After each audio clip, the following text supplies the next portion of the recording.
You are listening to Nerdspresso, the geek-oriented podcast that talks about nerd life, nerdy jobs, and we drink nerdy teas and coffees while we talk about those things. I am so excited to finally be kicking this off, and our very first guest is one of my dearest friends in the whole world, Briana Lamb, who goes by the moniker The Lady Nerd, and we really take a deep dive into her crazy awesome, super nerdy life and all of the things that she's worked on in the past, all of the things that she's up to now. We dive straight down into a lot of the darker sides of trying to pursue the job of your dreams, and she is so wonderfully honest and open about a lot of those things. But I will not spoil it for you, so just hang out with us, take a listen, and be sure that you hit subscribe and support us and share this podcast around. We've got some amazing guests lined up. I'm so excited to share all of this with you. And you can support us wherever you listen to podcasts, either on Spotify or Apple Music, and also on our website, nerdspresso.com, where you can also find a link to our Patreon. This episode is sponsored by Dryad Tea. Dryad Tea was created February 2012 by a tea aficionado who also loves music. The first line of teas were created on Pandora Celtica's music, characters, and world. Since then, they have created amazing tea blends inspired by music, mythology, literature, and general geekery. In 2013, they added Dryad pottery, and Ruby has been creating amazing works of ceramic art to pair with her amazing blends of Dryad tea. You can join their Tea of the Month Club, get a custom tea blend made, or shop The Goblin Market for tea infusers, enamel pens, and music. Go to dryadtea.com and use code NERDSPRESSO, that's NERDSPRESSO, for 10% off your order today.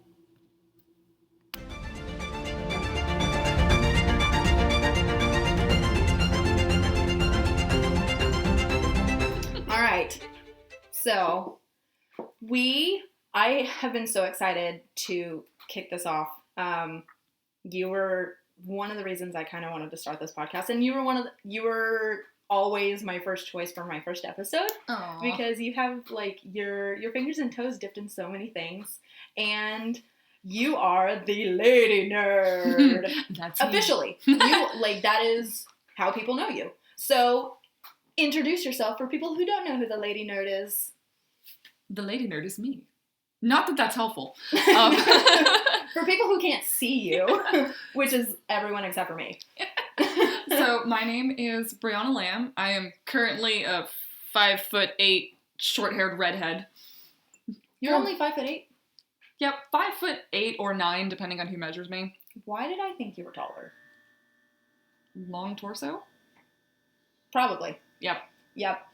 But yes. I sit down and my torso is yay long. Yes. I tower over people sitting down, but not standing up. It's a very weird thing. So, but we have been friends for a while. Like 4 years now? 4 years, something like that. We have run in a lot of the same circles. We have a lot of the same friends. My fiance knows you. Y'all have been friends for forever, I feel like. Mm-hmm. And so we were bound to meet eventually. Eventually, yep. But there was this, like, before I met you, I had always heard about you, especially in, like, the film community around here, and there's always been, like, this air of mystery around you, because everyone was all like, oh, have you met the other, at the time I was brunette, but the other brunette stand-in, Briana. It was either you or me. Like, I was on the shorter side, and you were on the taller side. So if it wasn't me, it was you, because you were taller. And so, but it took me a while to actually, like, meet you. But as soon as you walked on set that day on MacGyver, I knew who you were.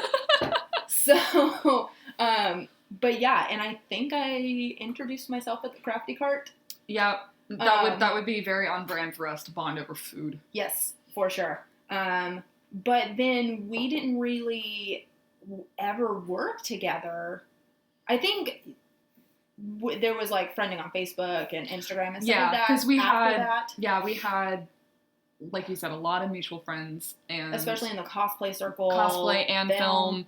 And I know since I had been friends with Dustin for so long, and once you introduced yourself, and I was like, oh, that's Dustin's girlfriend. Okay, I need to check her out. But is she good? Okay, she's good. I don't have to kill her.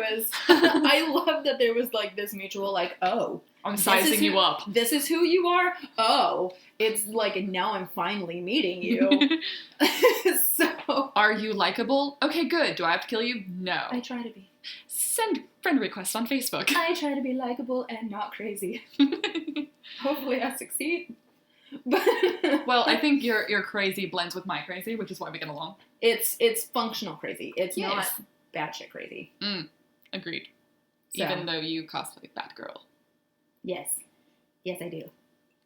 So, but yeah. So sorry, folks, that was a terrible pun. That is. Doctor is my height and brunette.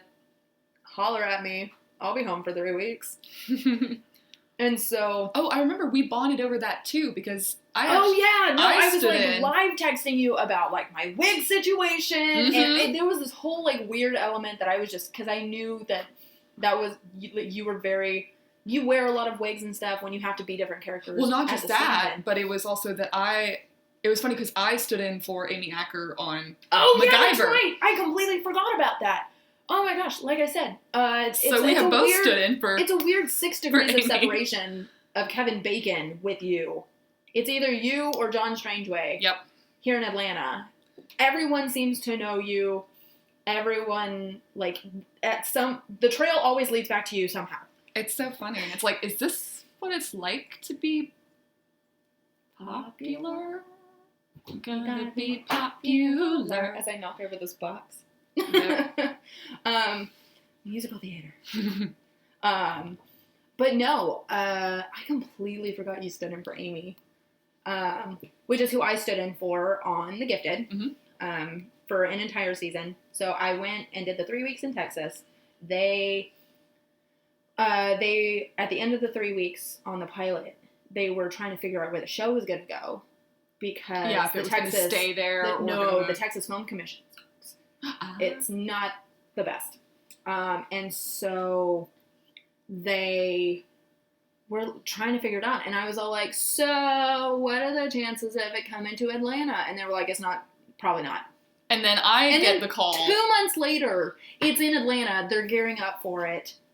And I somehow managed to finagle my way back onto it and worked the entire first season and loved it. And, of course, you got to stand in for the fabulous Emma Dumont. Yes. Who has become such a dear friend of ours. Yes, we love her dearly. I totally texted her about the whole Kitty Pryde thing. And I was like, Did you? Look, Emma, I can still be Kitty Pryde to your Polaris. Yes.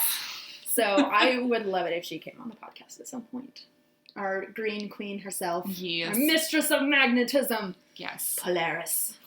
We love her dearly. We do. She is a fabulous, fabulous human.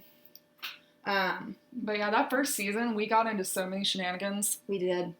We got them to build us a standing cave with lights. That was a gift from the lovely Derek Hoffman. Yes. Who we all were standing in on set, and then we come back, and suddenly there's this magical string light just all around our little cave under the stairs. So yeah, they had the set built, and then there was, because it was like a double decker of the Mutant Underground set, they had like this big set of stairs, and then under the stairs there was like all of these trusses and beams, and it just happened to be this nice little nook that fit all of us stand-ins. Yep. And so... But it was so dark. Not that we complained. We were fine. It really wasn't that dark, but they really loved us and took care of us. Yeah, on no, show. that was the best set. Mm-hmm.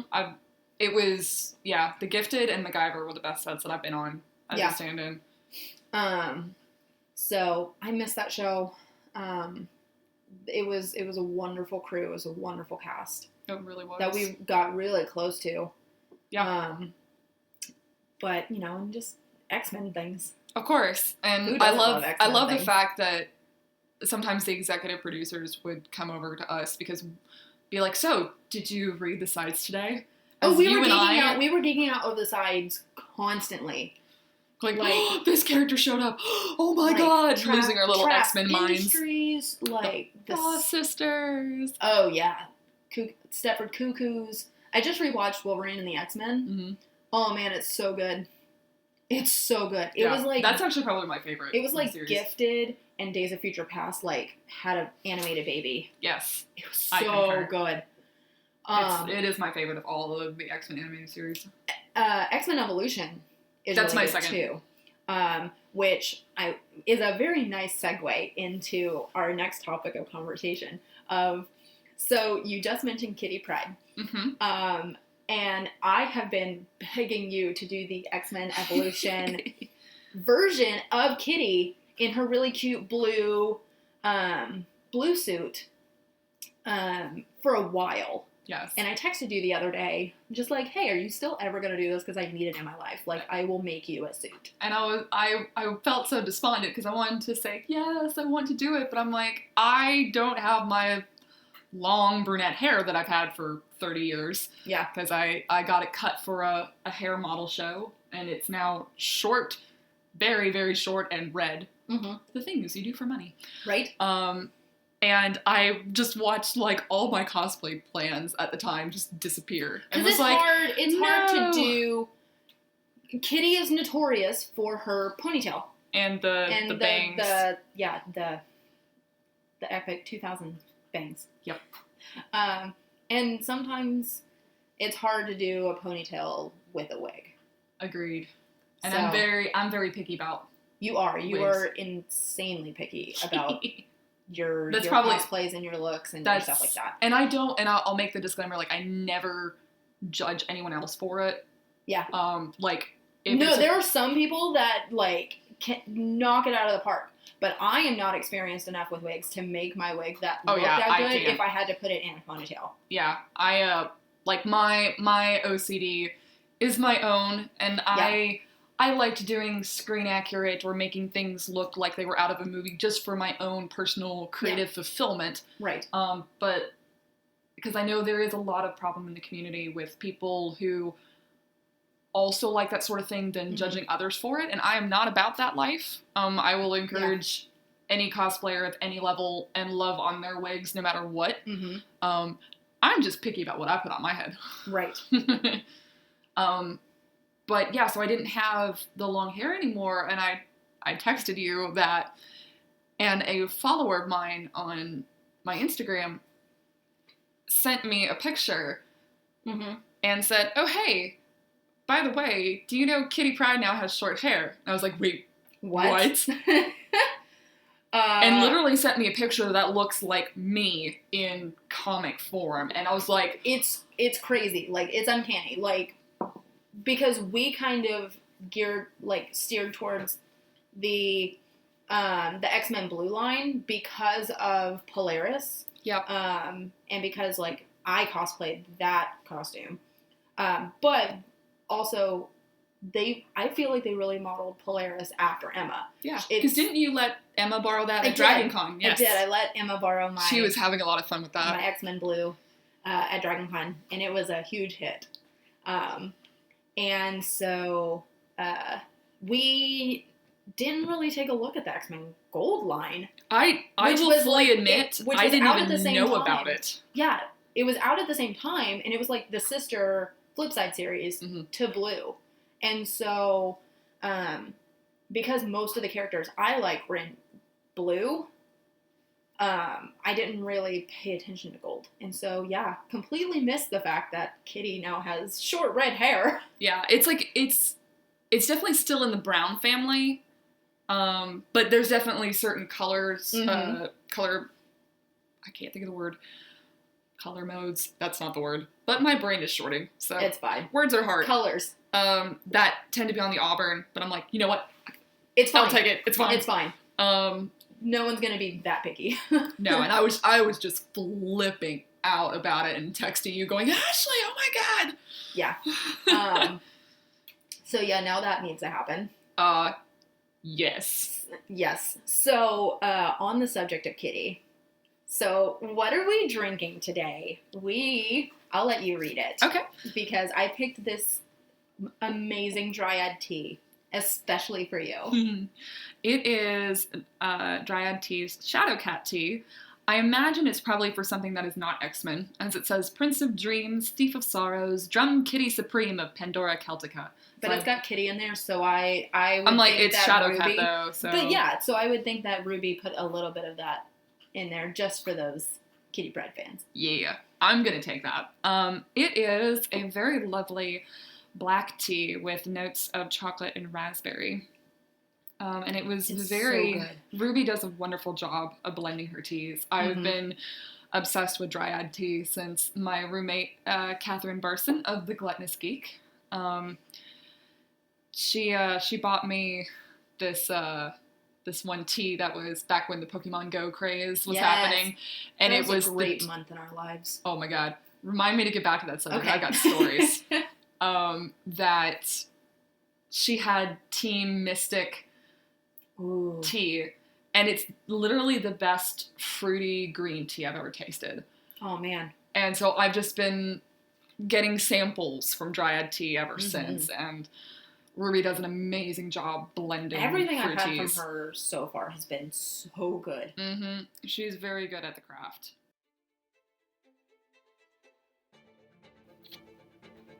This episode is sponsored by Found Familiar Coffee Company. Found Familiar is a company that not only brings you amazing coffee, but believes in supporting creators. They team up with different artists and cosplayers from around the world to bring you specialty grade coffee that celebrates the creativity sparked by Dungeons & Dragons and other tabletop role-playing games. Found Familiar aims to do more than just provide caffeine for your groggy mornings and late night sessions. They believe in using their platform to recognize the people that share those same passions, people that create stories, characters, and art. They showcase fantasy artwork and photos on their coffee packaging, and that's why you will never see any of those pieces anywhere without credit to the creators. So go over to foundfamiliar.com and use code NERDSPRESSO, NERDSPRESSO, for 10% off your coffee order today. This episode is sponsored by Smuggler's Coffee. Smuggler's believes in drinking local. That's why they find barrels from some of the best breweries in their area. Barrel aging adds the flavors that were trapped in the barrel to the beans without any trace of the alcohol. It's a unique bean that makes an amazing cup of coffee in the morning, or that perfect after-dinner dessert coffee. They have fun and crazy artwork gracing their packaging with themes from D&D, Star Wars, music, and more.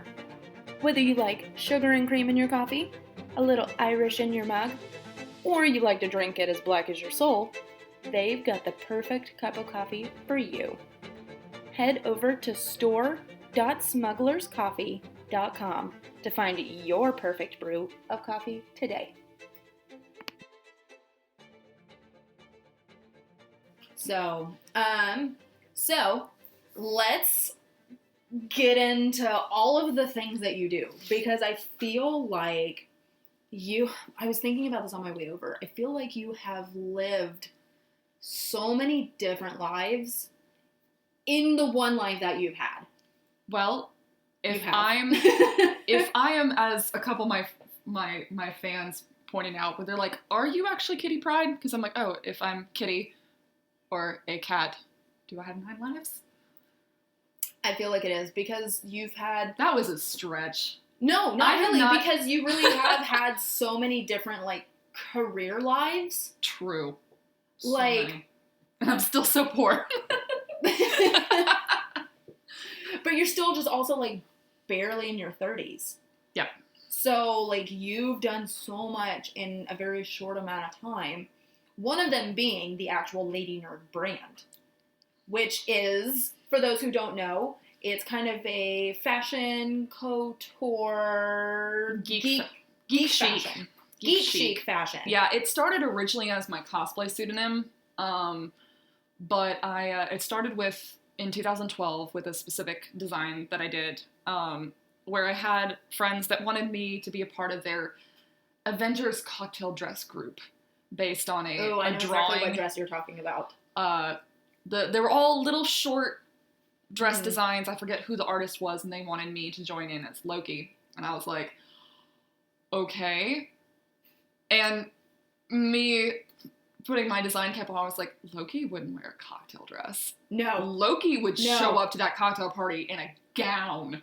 Being fabulous. Being extra as Loki does. So Yes. I went ahead and I designed one, and my friend Angelica Rion made it for me. And thus... And it's a gorgeous dress. Thank you. Thus Vogue Loki was born. Yes. Because coming from the world of modeling, my little shtick is I love fashion editorials. Mm-hmm. And so... But you're built for that. Like, you're very long. I'm a twig. And yeah, you're Says the very elf. long.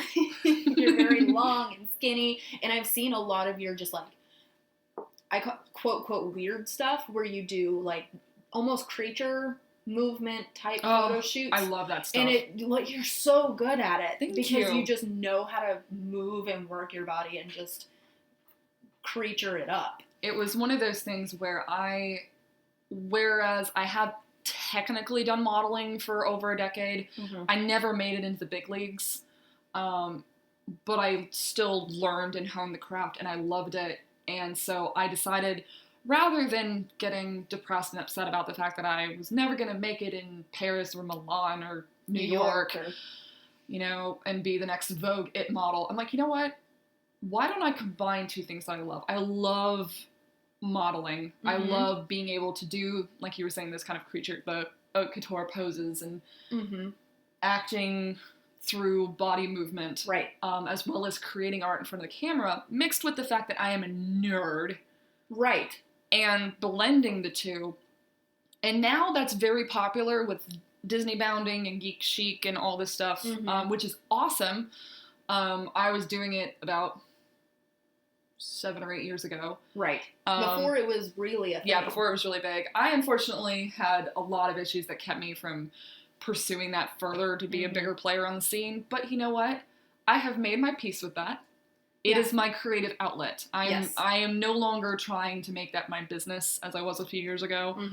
But yeah. Even though like the Lady Nerd never really turned into a full like business adventure, you still have like it really encompasses a lot of why I started this podcast, because I know so many people that are so nerdy and love things like games and like, cosplay and like Star Wars and Dungeons and Dragons and stuff like that, and have found a way to actually make a living from it and have it as their jobs and their careers. And like I said, you have had so many of those like lives. You just keep continuing to do like nerdy jobs. I can't sit still, because I'm definitely one of those people that, while my bank account would like me to be a 9-to-5 person, some people are just not meant to be 9-to-5 people. I am also one of those people. Do it. And I have definitely I've been a legal assistant in a law office. I've been a Starbucks barista. I've worked in offices. I've worked in tea shops. I've worked all over the place. I was a tea shop assistant manager. I did love that job, but that's another story. But set is my happy place. Right. And being able to be creative and adventuring, like, I would rather take the pay cut and be really poor and do what I love. Exactly. Now, would I like to have a little bit more money and, Absolutely. you know, not have to worry? But I feel like nowadays, like, that's just something we all want. Yeah, of course. You know, like, everyone wishes that. Yeah. So. But I have been very lucky to be able to actually live out my dreams. And my dad actually pointed this out to me when I was dealing with some depression last year about careers. For those listening in that don't know me, I was in a near fatal car accident about 5 years ago. I was in the hospital for about a month. I had my body almost completely broken in half. So I had to learn how to walk again for a year. I had brain damage. And it cost me my main career, which was I was a storyboard and production artist for film and television. And the parts of my brain that were damaged, part of it was the art side. That sucks. Yeah. Thankfully, I had been doing it for 10 years. Yeah. Which is crazy for me to think about because you're barely in your 30s. Yep, I started early. You had a 10-year storyboard career? 10-year storyboard career. Oh my gosh. I worked on Sleepy Hollow. I worked on Halt and Catch Fire. I worked on Sesame Street. I also worked a little bit for Marvel's motion comic division through a studio in Nashville. Wow. So I forget about that, and my dad pointed it out that, hey, you actually achieved what that I don't word? even know what that word was. Achieved my career goal of being a storyboard artist. Yeah. You had like a fully functioning storyboard career for 10 years. Yep. And then I did it again with costuming. Now, granted, that was a very short-lived career, as I found out that costuming is intensely stressful. Yes. I loved being a costume coordinator at the few times I could find that job. Yeah. And then the car accident happened. Yeah. And I have not been able to go back to that. But that's okay. Because it's a lot of hours. It's a lot of physical stress. High energy, mental, like, stuck in an office. It's hard. It's very, very hard work, even for a normal, healthy person. And like me, who's currently working a costuming job. Yes, we have discussed this. I personally don't do well in an office. Like, I'll do what I need to do work-wise, but I prefer to be on set. I prefer to have that creative outlet, which is also one reason why I started this podcast.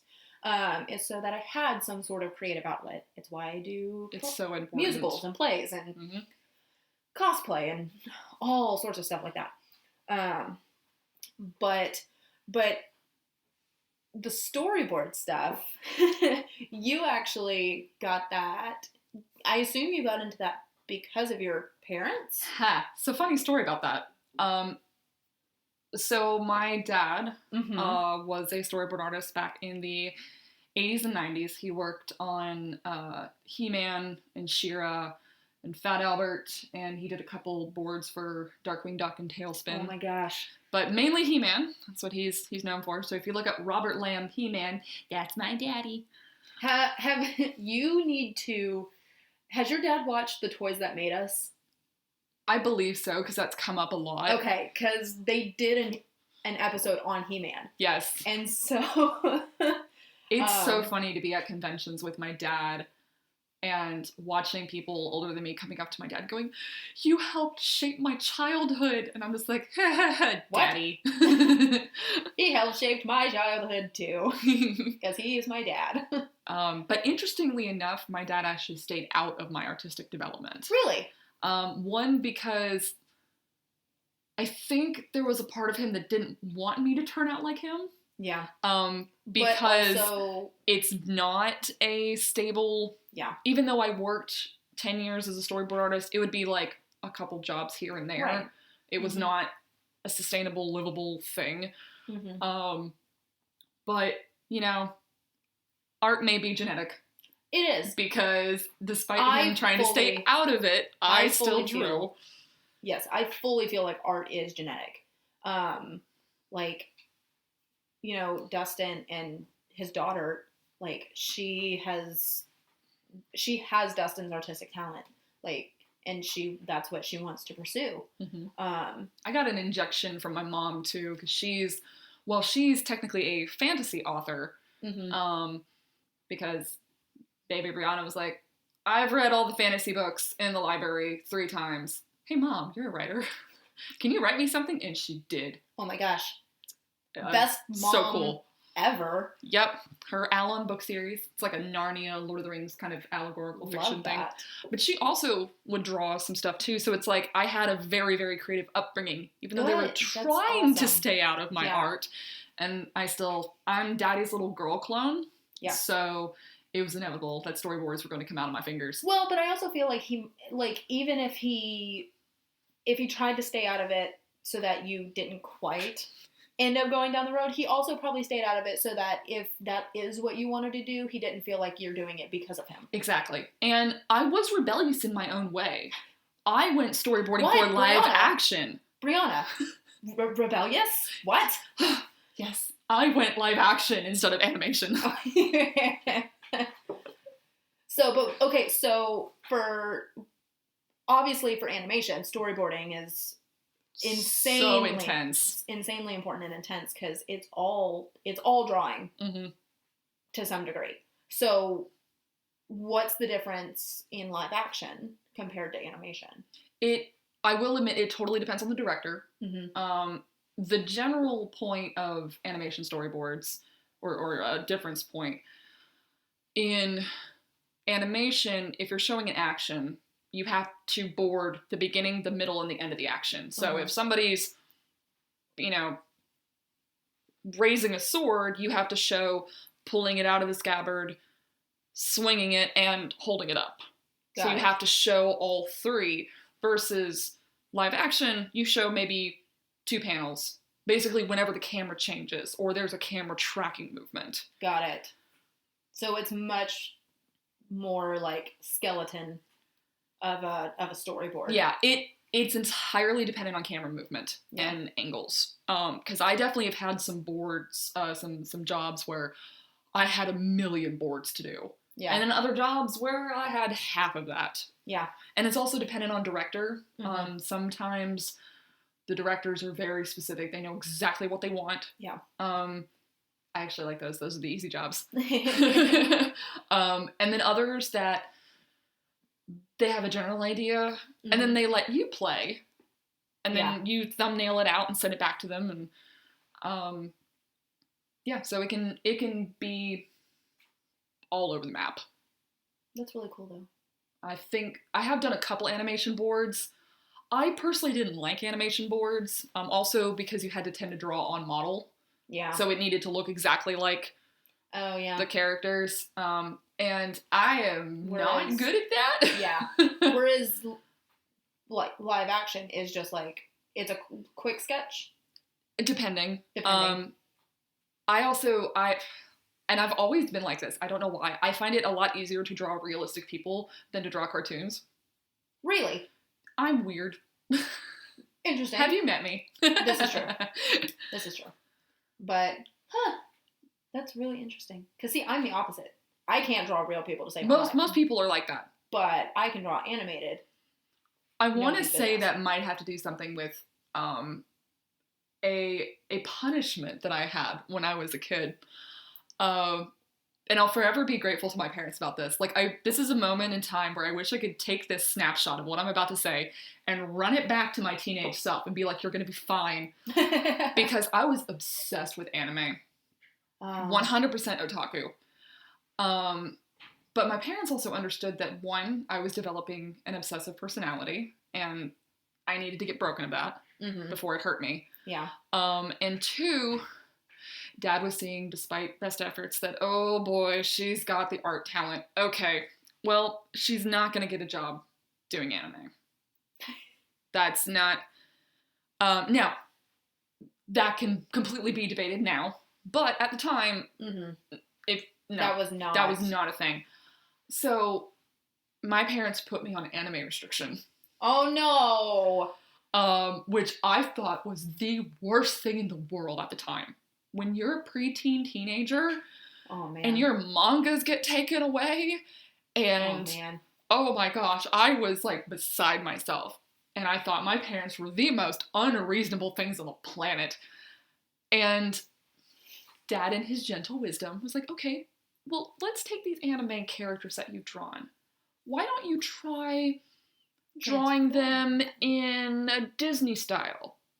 And then try doing it in like a realistic style. Because I did always love comics. Mm-hmm. Like X-Men was my favorite comic. We had the How to Draw Comics the Marvel Way. I still have it on my shelf. It is completely busted at the spine because I've used it so much. And I can show you later in my sketchbooks. You can literally see when the anime restriction happened. Oh my gosh. And you can see where I would literally draw the anime face, and then I would draw my attempt at the realistic face. And then I started copying, just getting magazines and drawing figures I'd see. Yeah. And sure enough, that developed. Wow. And then I had a career as a storyboard artist for 10 years.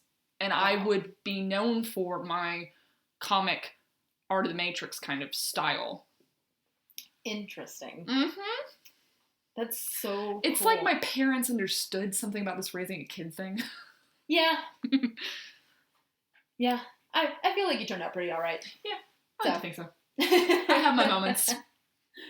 So you went from the storyboard to costumes?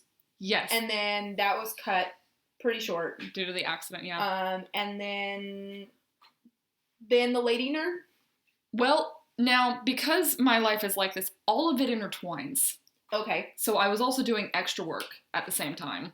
So okay. I was starting in on set. Mm-hmm. And then my first job after the car accident, once I was recovered enough to walk, even though I was still technically on my cane, I was a waitress / comic store associate at my parents' basement in Avondale Estates. I love my parents' basement. I've done drink and draw there a couple times.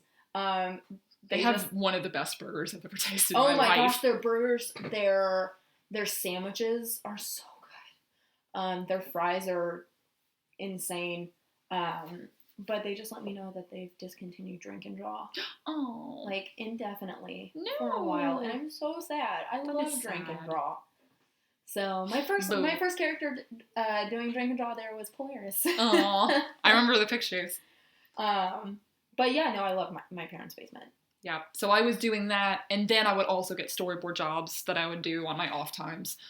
And then, unfortunately, just due to the nature of waitressing, mm-hmm. I was not making enough to keep working. Mm-hmm. So I had to leave. Although I love them. They're great people. They are. They're so great. I love the bosses. They give me hugs every time I come in. I then... Let me see the years. Oh, then I had a couple of extra gigs here and there, mm-hmm. but I still wasn't really... I'm unemployed a lot. A lot. Which is very typical when you start in the film industry. Welcome to this life. Yes. So having a storyboard job for, career for 10 years sounds really glamorous. Mm-hmm. Yeah. The big turning point for me was in 2016 after I'd had a nasty breakup and was feeling real down on life in general. Mm-hmm. And I got, I met a friend, his name is Russell Snipes. He's an amazing... I know Russell Snipes. Yeah, he's an amazing model. He is. Oh my God. Actor. Like, he's so beautiful. Like his stuff pops up on my Facebook because we're Facebook friends. And mm-hmm. I'm just like, geez, dude. Like, could you be any prettier? Like, right? He's so pretty. And he's busy all the time. Mm-hmm. No, he knows how to network like nobody's business. And a mutual friend of ours introduced us because he's like, hey, this is my friend Briana. She's a really great model, but she is struggling. Mm-hmm. And, can you two network, hook up, and help each other? And we did. Of course, I'm thinking, I had the same thought. I was like, oh, this beautiful man, it likes my stuff and thinks I'm worth He's literally, at least right now, he literally looks like he looks like Prince Adam from Beauty and the Beast. Like that. He's got the long hair. I can see that. The eyes, like that is what he looks like right now. I could see that. He's gorgeous. And I had gotten it was either a phone call or a message from Central Casting. Or no, I got it from Russell. That's right. Russell had sent me a message. He was like, yeah, you should try stand-in stuff. Mm-hmm. And he sent me the one for MacGyver. Because he ended up actually being MacGyver's first stand-in on season 1. Mm-hmm. Yep, he was Lucas Till stand-in on the majority of season 1. And there was a call for a stand-in for the first boss, Sandrine Holt. And he was like, you should apply. And I'm like, I don't fit the description. It's Asian American, taller than me. And he's like, do it anyway. And I'm like, no, I don't fit it. Do it. Like, he wouldn't let up. I was like, okay. I did it just to be like, look at this. I'm not going to get it. Whatever. But I can at least say and then, yeah, Central called almost immediately and was like, you're booked. I'm like, wait, what? And this was my first stand-in job. That's how it happens. Because I was, at that time, Central Casting had just moved to Georgia. Yeah. And they did not have any tall women on the books. Yeah. And it ended up, that was the big turning point. And I owe that to Russell, because if I hadn't applied. Mm-hmm. Who knows where you would be right today. And I got in right at the start of Central Casting. One of the very few times in my life of being in the right place at the right time. Yeah. And MacGyver will always have a major place in my heart, because your first show always does. Yeah, and it saved me from a very dark place. Yeah, in my life personally, and it's also, I mean, MacGyver's right up my alley. It is like spy kind of stuff, and just it was an adventure on set every single day, and it was such a fun set. You were mentioning earlier about Pokemon. Oh yes. Oh, back to Pokemon. Oh, we were a big Pokemon Go set, because the stages were on a Pokemon spawning ground. Oh, no. And we were always playing. That's dangerous. And little tidbit, our leading actor loves Pokemon. And we would play jokes on him about various Pokemon, rare Pokemon that were spawning nearby. And we'd watch him, like, bolt to go grab it and then come back before they started rolling. That sounds just like him, though. Mm-hmm. Sometimes when he'd be chilling out between takes, he'd have the phone in one hand, playing Pokemon Go, and then a DS in the other hand. Oh, Lord. Playing Pokemon. It was great. Oh, my gosh. So the set was super fun, at least in my little stand-in bubble. I know I heard a lot of people say the season 1 was very stressful and not a good time, but on my end, it was one of the best experiences I've ever had. And that started my stand-in career, and I had 2 or 3 years of great luck, because I knew eventually that was going to run out, and it did last year. Because you have, as you know, you have to be matched to an actor. Absolutely. So you have to be a similar height, similar look, similar coloring, tone, hair color. And me being on the semi-taller end and pale and dark-haired, that's not a normal combination. But I kept getting very lucky. Yeah. Very lucky. I didn't realize I started standing in and doing all of that before you. I thought you had been doing it as long as I have. No. So I was doing extra work a lot before that, and I was one of those the core extras that stay with a show for an entire season. Yeah, that was me on Dallas. Yeah, so I had been on multiple shows where I was, you know, if they had a day where they needed 1,000 extras, I'd get called. If they needed a day with 2 extras, I'd get called. Yeah. I mean, that's, you know, 80 beat a little fry on the totem pole, but yes. But it also weirdly gained me a reputation. Same. Still blows my mind. I mean, we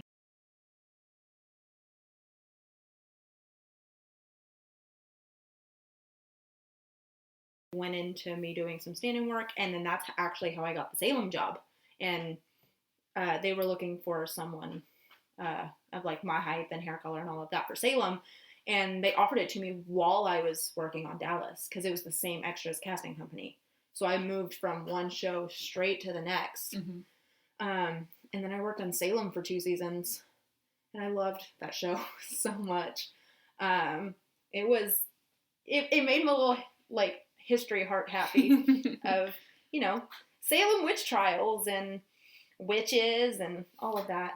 And I got to work with cool people like Shane West from A Walk to Remember, which I never saw that movie until after I started working on Salem.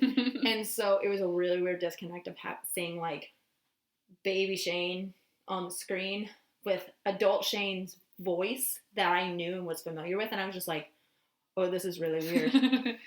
But Shane is really awesome. He was just on Gotham. He played Bane on Gotham. We had Seth Gable, who was Count Vertigo on Arrow the first season. Like, there was a lot of, like, nerd stuff going around. So, and a lot of my Dallas crew was on Salem. So, nice. And now all of my Salem crew is pretty much out here because Salem's not happening anymore. And we have all the nerdy stuff out here now. Mm-hmm. Like, so we have so much of the Marvel projects. Yeah, so we worked on Gifted together.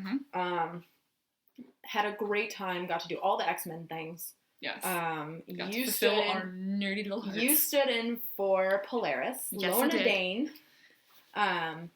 But you've also worked on other nerdy... I've worked on a lot. You've worked on a lot of Marvel stuff. I have. I've either been an extra or a stand-in. So I know you said, did you stand in on Ragnarok? Or? I did. That was probably the hardest, but one of the funnest sets I've been on. Yeah, I was Kate Blanchett's stand-in for Hela. When they did the reshoots. Because most of that filmed in Australia. Yep. So, and then it wasn't Guardians. It was... Yeah, I just had one day of being a running, screaming extra. Did you work on Guardians? 2.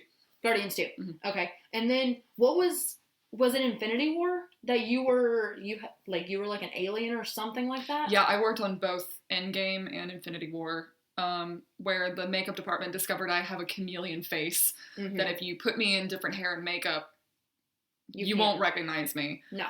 Which was always very fun to mess with the PAs when I would walk in and they'd be like, oh, hey, Briana, okay, cool, you're over here. And like, there's something weird about people's facial features, I guess, where you put them in different hair and makeup and you can still tell it's that person. And me, for some reason, in person, they would try to sign me in again. And I'm like, hi, it's me. Be like, wait, what? So they actually brought me back for multiple alien races. That's really cool. That was super fun. And I had told myself at that point in my career, I'm like, okay, I have paid my dues with extra work. Yeah. I'm not going to do extra work again. Not anything against extras. Obviously, I did it for years. Yeah. But due to the low pay rate and the way a lot of sets treat extras, it is grueling and it's not always worth it. But if you need an easy paycheck. Exactly. And I was like, okay, you know what?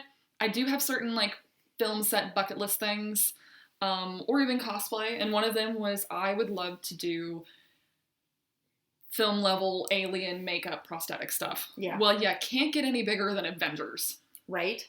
So I was like, sure, I will happily sit in your chair at 2 a.m. and do that. And become an alien for Avengers. Yes, absolutely. Yes. And I was very lucky that I got to be the makeup test model for Gamora's race, the Zehobarai. Oh, that's really cool too. So they would test the makeup on me first before they would bring in all the extras to do that. And that was super fun to see, since they basically did Gamora's makeup on me. And so for viewers listening, when you see extras in Avengers, Infinity War, or Endgame, they have this same level of makeup as the actors.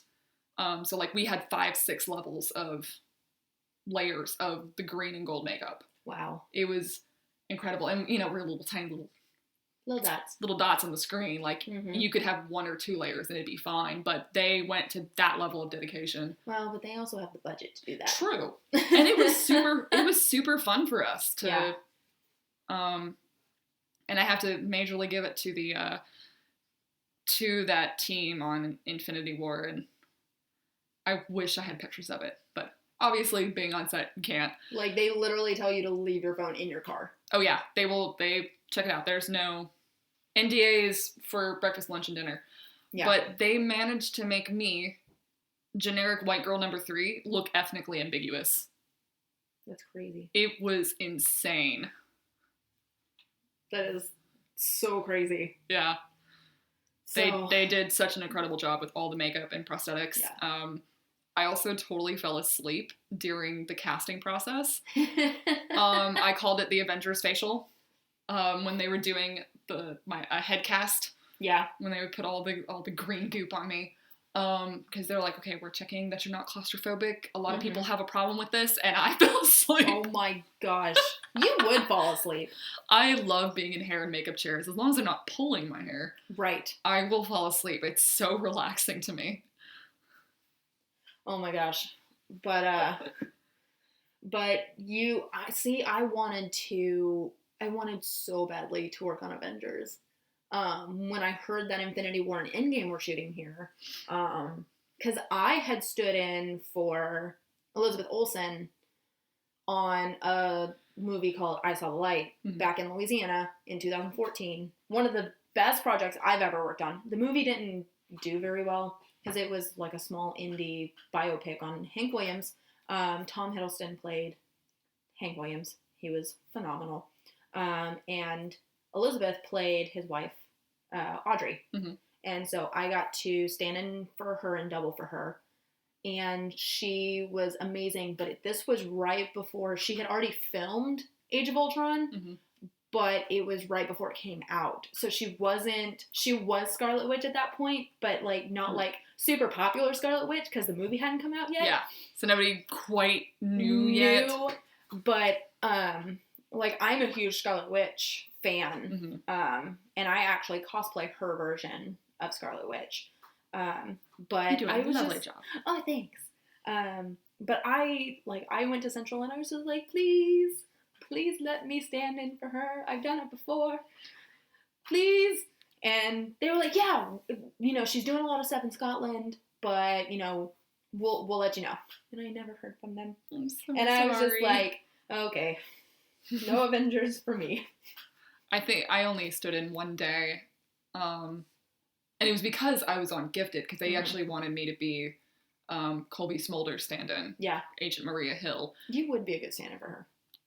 I did get to do it for one day, which was super fun. We called it the stand-in convention.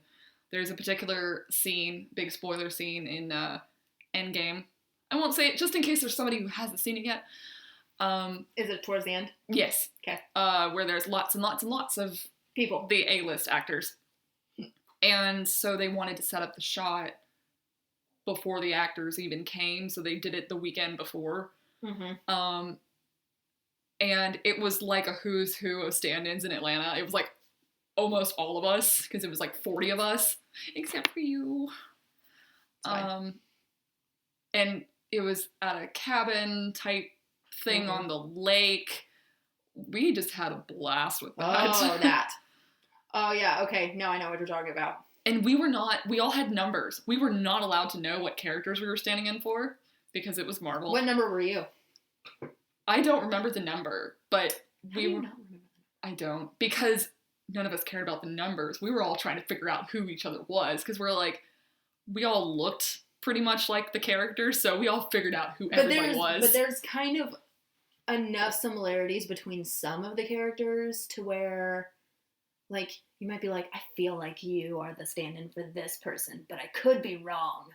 You'd think that, but actually it was also because they were in particular groups. Oh, yeah, that's right. But I know, like, the PAs would still come by and be like, stop talking about it. And we're like, but how can we not? They successfully got us to shut up by giving us Chick-fil-A. Oh my gosh. Just feed them food. That's why we go. That's why we work on set. The show I'm on right now, We have Mario's catering. Mario's is so good. Friday at lunch, we had ribeye steak and shrimp scampi and baked potatoes. And oh man, it was so good. I remember season like, 1 on MacGyver so was like gourmet meals every day. It was unreal. Like, Oh. I was so healthy. My favorite thing that only Mario's does is the pasta bar. Yep. Where you pick your ingredients for your pasta, and then you take it and you pick your pasta type and you pick your sauce, and then they mix it all together and it's a pasta bar. Oh, it's so good. All the carbs. Oh man, so good. Mm-hmm. So we talked a lot about the past. Mm-hmm. The last question I have for you about your past is, thinking back, what did baby Briana want to do when she grew up? Baby Briana wanted to be a fighter pilot. Okay. You asked. You are not the first person. So I've already recorded a couple episodes with some other people before I got the chance to do with you, but obviously this will be the first one that comes out.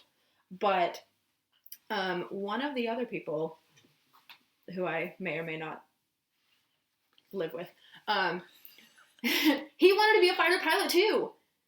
So now the question is, was he actually trained to be a pilot and then almost got into the Air Force Academy? No, because his vision was just bad enough. Yeah, mine was my hearing, because I'm actually half deaf. I'm completely deaf in my left ear. But I actually I was in Civil Air Patrol, ROTC. I actually could have had my pilot's license before my driver's license. I'm kicking myself that I didn't do that just for the bragging rights. Because, what is a 15-year-old going to do with a pilot's license? Yeah. Can't exactly drive a Cessna through McDonald's.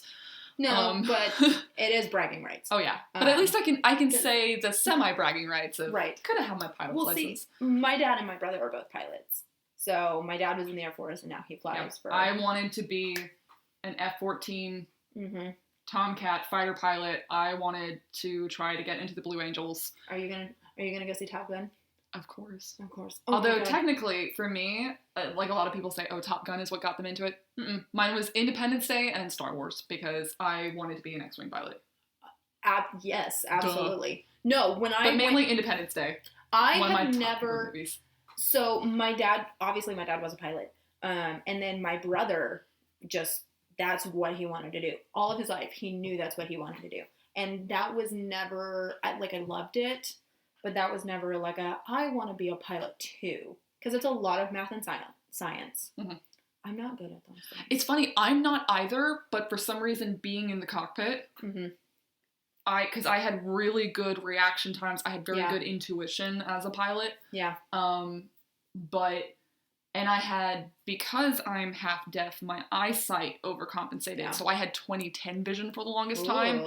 And I would ace simulations. When I took the ASVAB test, I scored in the top percentile for piloting.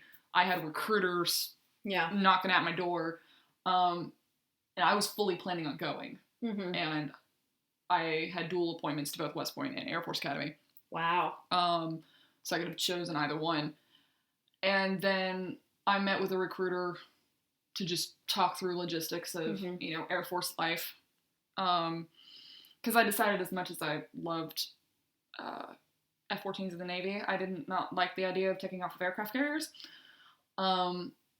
So when he and I were talking and going through boot camp logistics, and I forget exactly how it came up, but the different physical requirements came up. And I knew about the eyesight, and I'm like, well, I'm good for that. I'm a pilot. Right. On the pilot front. But then I saw the hearing, and I was like, you should probably... Wait a minute. And I found out that, because at that time I was 57% deaf, and then I'm now 100% deaf in the left ear.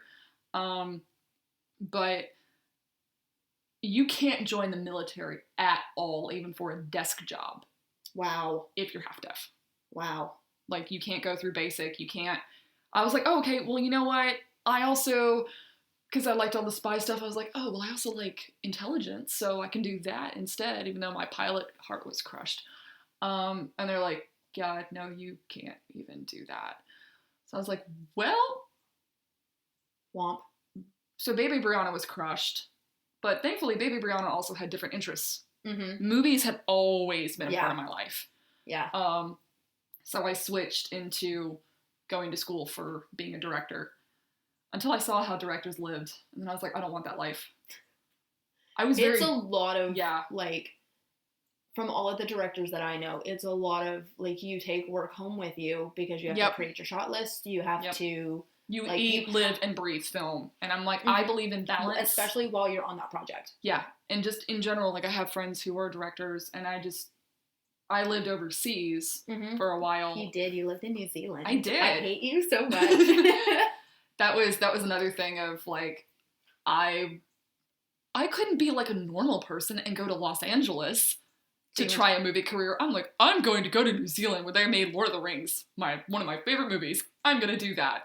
Well, they also shot the new season of Power Rangers there, too. Mm-hmm. So they have filmed a lot there. And that was one of the greatest years of my life. New Zealand is gorgeous. It is. It is everything you think it is and more. You need to go to New Zealand. Like, that's, like, top of my bucket list. Yeah. It's worth it, and I encourage anybody who has the chance to go. It's incredibly expensive, both to fly there and vacation there and live there, but it is absolutely 100% worth it. That's awesome. I almost got into their film industry. I got so close.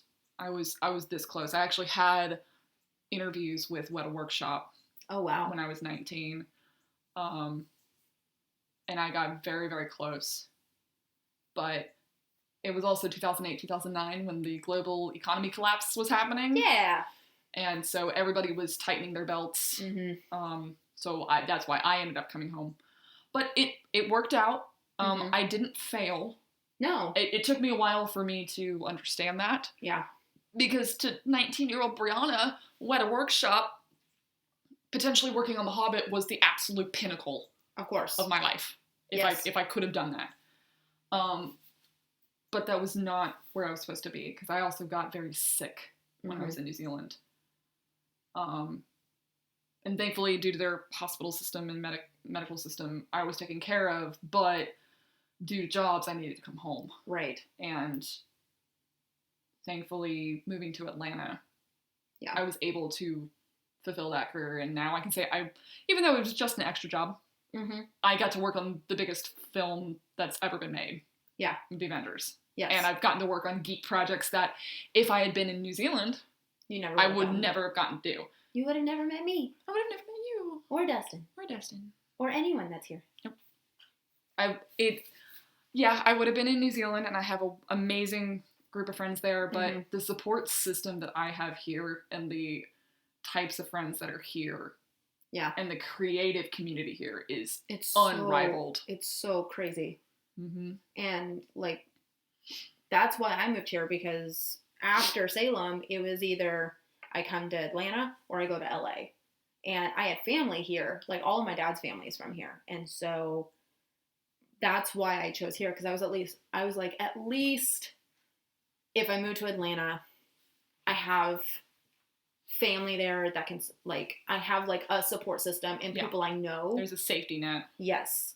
And so that's why there are parts of me that really wish I had just gone to LA, because all through college I was looking at moving to LA as soon as I graduated, and then I got caught up doing Dallas and Salem and all of that, and then this happened, and had I not moved here, like, I wouldn't have met Dustin, I wouldn't have met any of my friends here, probably wouldn't have started this podcast, like, you know. Yeah, like, it's amazing how things roll together. Like, I'm originally from Nashville, and I love Nashville. Because Nashville reminds me, because I'm from Texas, Nashville reminds me a lot of, like, the Fort Worth, like, country scene. Gotcha.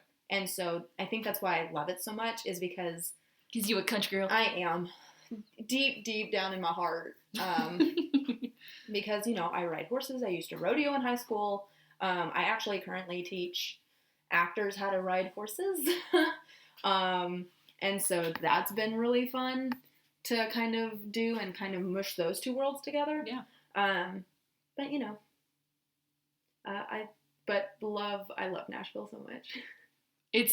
I have a love for Nashville, but the work was not there. Oh yeah, of course. And I made a gamble. I took a risk because I was looking at, I needed to move somewhere for my work. Like, was it going to be Austin or Los Angeles or New York? I'm like, there's no film and television here. And this is my calling. This is where I must go. Mm-hmm. And at the time in 2012, weren't sure where the next Hollywood was going to land because it was definitely leaving Los Angeles. Right. And it stopped in New Orleans for a while. Yeah, it was either going to be New Orleans, Atlanta, or Wilmington.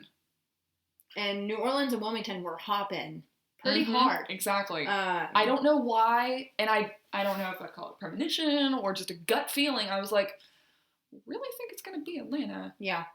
And then you were talking earlier about support network. You know, it's a few hours from my parents back in Nashville, so I can be healthily away from my parents, but also be near enough that I can go back and visit. That was Louisiana for me. I was 3 hours from my parents, but I was also like, I'm here, I'm like living my life, working on this show, and it's great, but I don't have to go home every weekend because it's just far enough. Mm-hmm. But I also, if I want to go home, I can. Yeah, exactly.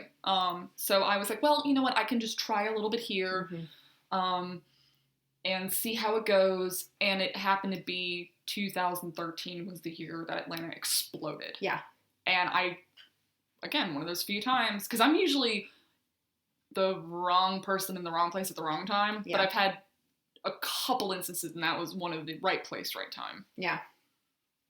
So do you want to talk about what you have upcoming? I don't know if you're at a point where you can kind of talk about it. I know that you've told me because obviously we're best friends. Yeah, because use a confidant. Yes, and I'm not going to go just like blab it out to the world. But if you want to talk about it, go for it. But either way, it's really cool, and I can't wait for you to like get it out in the world. Thank you. Yeah, it's been a journey with that. Because it's your baby. It's my baby. And I know you've been working really hard on it. Yeah, because I've had a lot of stuff with trying to make the Lady Nerd business and that not working, and then my psychologist after my accident said you should really look at trying to do something that you can create that'll sell itself. Mm-hmm. And I've been struggling with that for like 4 years. Yeah. Because a lot of the things that I was thinking of were one-off creations, not sustainable. And then I had an idea come to me. Mm-hmm. And it was a combination of me being sick a lot from various injuries that I got in the accident and undiagnosed digestive disorder. So I'm usually on the floor or in my bed. And when I'm not working, it'll be one or the other. You'll see me on social media. Either I'm running full steam ahead like a crazy person, or I'm, look like I'm about to die. There's no in between. And then I'll usually do the things right back to back. Mm-hmm. And a lot of loungewear and sleepwear in our price range is very not classy.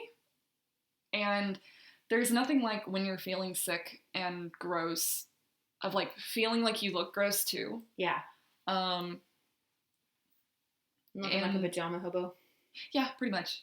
And so I was just like, oh, I wish I had just some nice sleepwear, loungewear like they used to have back in the day with, that were just like the silk pajamas and... Something you would imagine Julie Andrews to wear. Yes, just, their flowing robes and pretty things, just so that even if I'm lounging sick in bed, I can still look fabulous.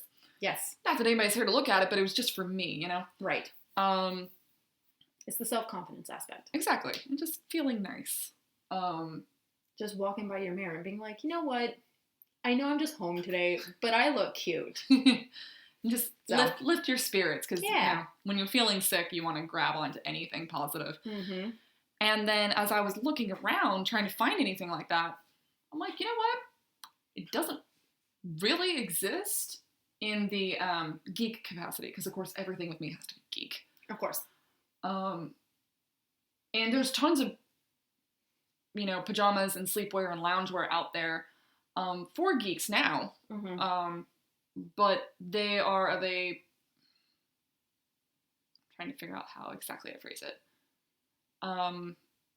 They're of a super comfy capacity. Yes, comfy, but like look-wise, they can err more on the juvenile side. And not that there is anything wrong with that. No. Not quite my shtick. So I thought, wait, what if I design something? And then I swear it was like my brain got smacked with something. That's good though. You want like... In a good way, not the car accident way. No. Yes, we definitely don't want your brain to be smacked again like it was in the accident. Absolutely not. But no, it's good. It's good when you find that one thing that you've been searching to do as a creative that you're just like, I feel so stuck. Mm-hmm. And then you come to an epiphany and you're like, this is it. Like, oh my God. Why didn't I think of this sooner? And now I have to do it all right now. Yeah. Like I have to do this with every fiber of my being. Otherwise, I might actually die. Yep. Because I have to be creative. Yep. And I had that. And I've actually been working on this idea for, I know, definitely a year, almost 2 years. I was about to say, it's been like a hot second. The problem has been is that life interferes. Yes, of course.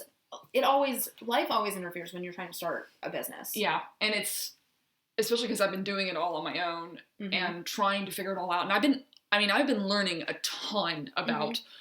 Well, but at least you're being careful with it and you're researching and you're really taking your time instead of, even though you want to rush into it and get it done and get it started and do. I want to do it right. You want to do it right and you want to do it smartly. That way it's an investment that takes off the way it should and not an investment that just... Yeah, because I don't want it, obviously, as with most business owners, you don't want it to fail, but I also want it to not only benefit me, but also benefit customers. And so I'm really, really, really excited about this. I'm excited too. Sleepwear company. In fact, I've actually got all my samples in for my manufacturers. I'm starting with the women's line because that's what I know. I am a woman, so I figure I'm going to start there, although I absolutely have future plans to launch a men's line, and there's so much room to grow. Yes. No, and I'm so excited that, like, from the start, like, you are so conscious of inclusion. Yes. Of different sizes and builds, and not every woman is built as a size 0 to 2. Like it. No. that I made that point from the front. Like, even though I originally created the idea because of me, I'm also very conscious of my privilege as a model. Yes. And I wanted to create this company for geeks, for geek women to feel chic, and for mainstreamers who may not be as open with their geekiness as we are, but still, they love their Disney princesses and their Star Wars characters and whatnot, to be able to wear that and not feel like they're sacrificing themselves. So I wanted to blend both. And I'm like, you know what? That requires me to not be in my little size 0 to 2 model box. Right. And look at all the different shapes and sizes and colors. So I've been color matching different skin tones, trying to figure out which shade would be best on the most amount of skin tones I can find. What type of fibers will be best on people with sensitive skin, as well as regular skin. Obviously, starting out, I have to start small and limited. Right. But it's been a really fun process. And I know next weekend, I'm having a try-on party. Woo! That since I've got my samples in to start, that I've invited a bunch of friends that are different colors and shapes and sizes and heights to come try the different sizes on and give feedback. Yeah. Before I start trying to launch anything. I'm so excited. Thank you. I'm also trying to get out of the depression that I was in last year and try to put on the, dare I say it, hashtag girl boss, CEO, entrepreneur type of cap on. Yeah. No, girl. I feel you on that. You and I have, that's one thing we've kind of been able to bond over is the last year we've really just taken a step back and reassessed and gone back to the roots of why we love things and how we can use it to further our lives. And help others, too. And help others. Yeah, yeah, absolutely. It's been funny to me, like, even in the course of this podcast conversation of, like, yeah, our lives creatively have been very much mirroring each other. And so, like, that's one reason why, again, I created this podcast, is because I know so many of these people. And it didn't always used to be this way, but in this day and age, it's so cool, quote, quote, to be a nerd now. So weird. But people don't realize that if you have these hobbies that you love, like you love board games, or you love superheroes, or you love Dungeons and Dragons, or you love Star Wars, or whatever. There are so many different avenues and ways to incorporate that into your life and actually make a job or career out of it. And I really wanted to just, like, show that off and highlight that it actually is possible. Oh, yeah. And you really can, like, live your happiness however you want and make a life out of it and not have to necessarily be stuck at a 9-to-5 office job and just be like, oh man, I really wish there was a way for me to have a job in Dungeons and Dragons when, you know, maybe what you're doing at your office, you could also do in the office at Wizards of the Coast. Yeah. You know, like, there's so many possibilities. Oh, yeah. And I think for me, if people can take this away from listening to me on this podcast, of even if you don't make it, per se, to keep trying. Right. Like, I didn't make it with the Lady Nerd as a business, but I haven't given up. Right. And the Lady Nerd has actually afforded me to do other things. Like, people have shown my cosplay pictures or my geek fashion pictures on set. Yeah. And in a couple of cases, that has actually gotten me work. Right. Or tidy clients or various things. Like, the Lady Nerd has become your personal brand. Yeah. Even if it didn't... It's like my portfolio. Yes. Even though it didn't really turn out as the business you wanted, it's still how people identify you. And like you said, that's helped you in ways you couldn't have imagined. Yeah. And to always be open for the possibilities of things, because we are now in the era of the geek. Yes. That you don't know what's going to happen. Like, people doing D&D podcasts. Yeah. And that being a job now. Yeah. Like, which is crazy. Yeah. A few years ago, like, nobody would have even thought that that would be viable. Like Dungeons and Dragons is almost a household name now. And even when I started playing D&D not that long ago, it was not a household name. When I started dating Dustin, he was like, I'm a LARPer. I play Dungeons and Dragons. And I was like, you are a nerd. I'm a nerd too, but you are a nerd. I love you, but you're a nerd. And it just, like, then he was all like, well, I'm teaching my kids how to play Dungeons and Dragons. You're going to learn how to play too. And I was just like, oh boy. Okay, I guess. And now I love this game. And it ties so well in with my acting of being almost like an at-home workshop of, like, because I'm very lucky and I get to play with very role-play heavy players. It's an improv acting exercise. Yeah. Every time I play. And that just makes me a better actor at the end of the day. And so it's cool how it all meshes. It all meshes together in some way. And I love life. You love being a geek. I love being a nerd. I've loved Batman since I was wee little. Oh yes, and give me Catwoman all day long. Yeah, Catwoman is actually my favorite character, like, comic character. I don't even know if it was my parents, but I just remember it was always my brother was Superman and I was Batman. And Batman the Animated Series was out when I was growing up. And so I had all the Batman, Bruce Timm action figures, and Batman was my thing. And now, like, most people, if they know me from the internet, they know me for my Batgirl cosplay. Yep. Like, Batgirl has become such a big part of my life.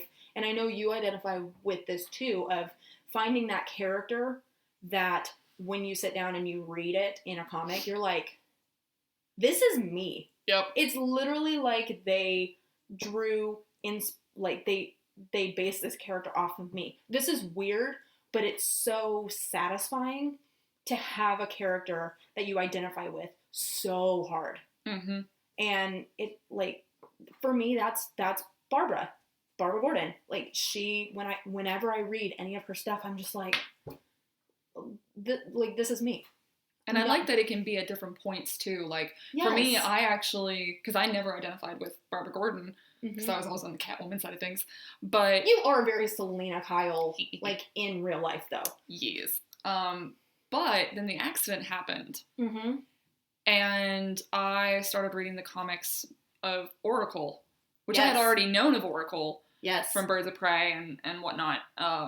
But, oh my gosh, like, I resonated big time with that. And so I find that interesting. Like, it can be different characters at different points in the life. Like, the stories are so relatable for so many people. And that's the beauty of comic books. Mm-hmm.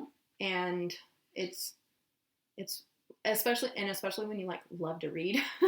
You're just like, I have this character that just... And I see that in cosplay, too, where... Because I know there's a negative part in cosplay of people claiming characters. Yeah. And I'm not about that life.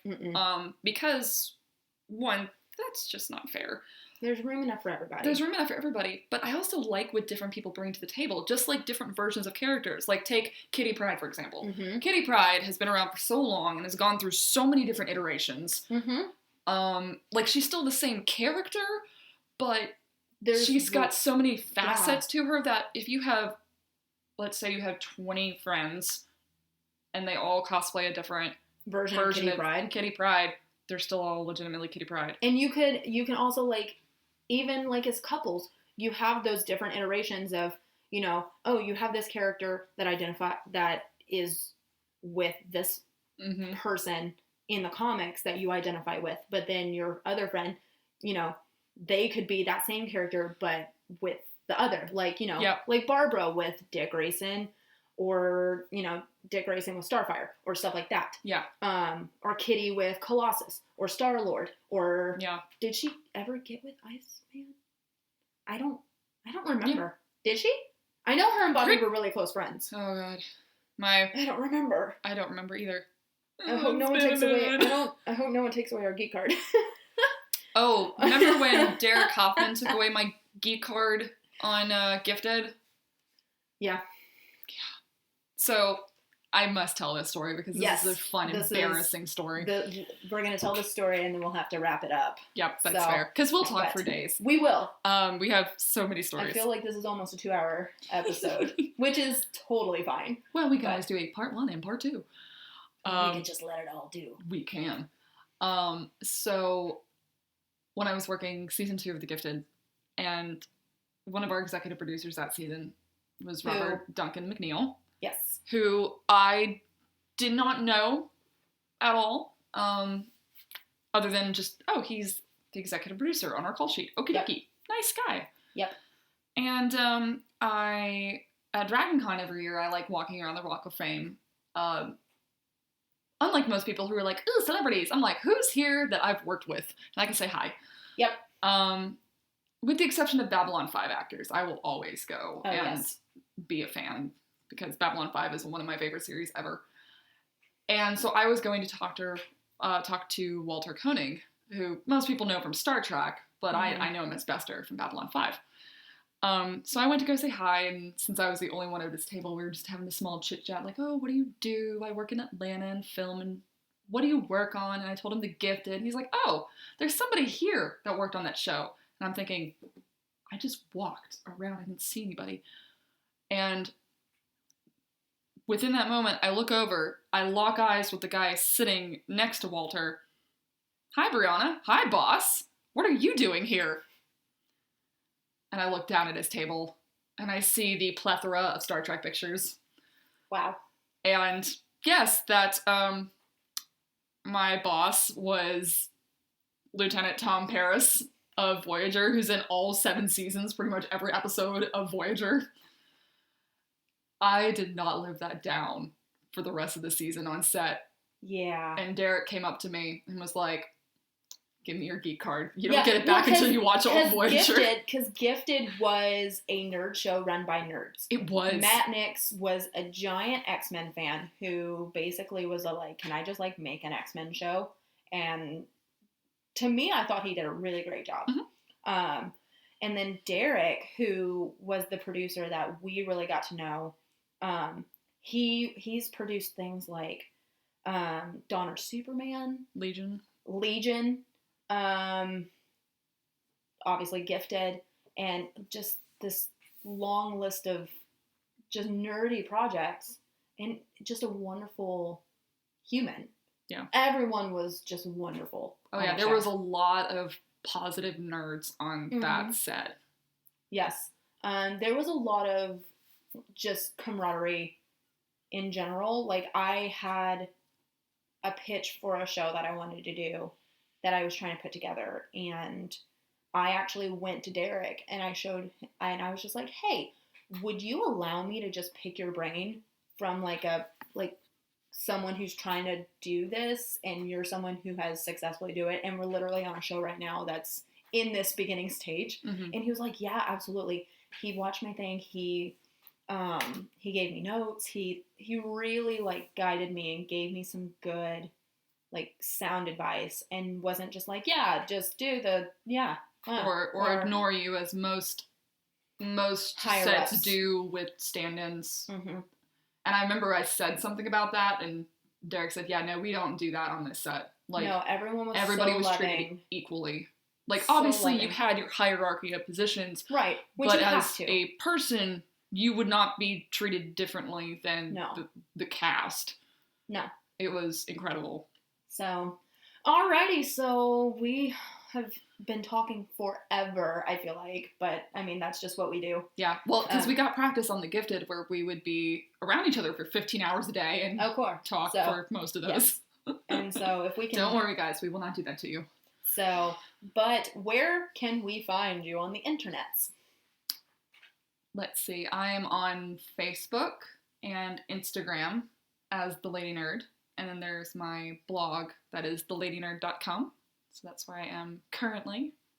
So I start the business, and then that'll spread to other social media as well. Yes. So go check out The Lady Nerd. She's got some awesome like cosplay photos. She's cosplayed Rey. She's cosplayed... you just did a really dope photo shoot last night. I did. I was out till 3 a.m. doing a Blade Runner shoot. Oh man, like you've done some really cool stuff. So go check it out. Go support her, Lady Nerd, at The Lady Nerd, all the stuff. And we're gonna see you next time. Bye guys. Bye.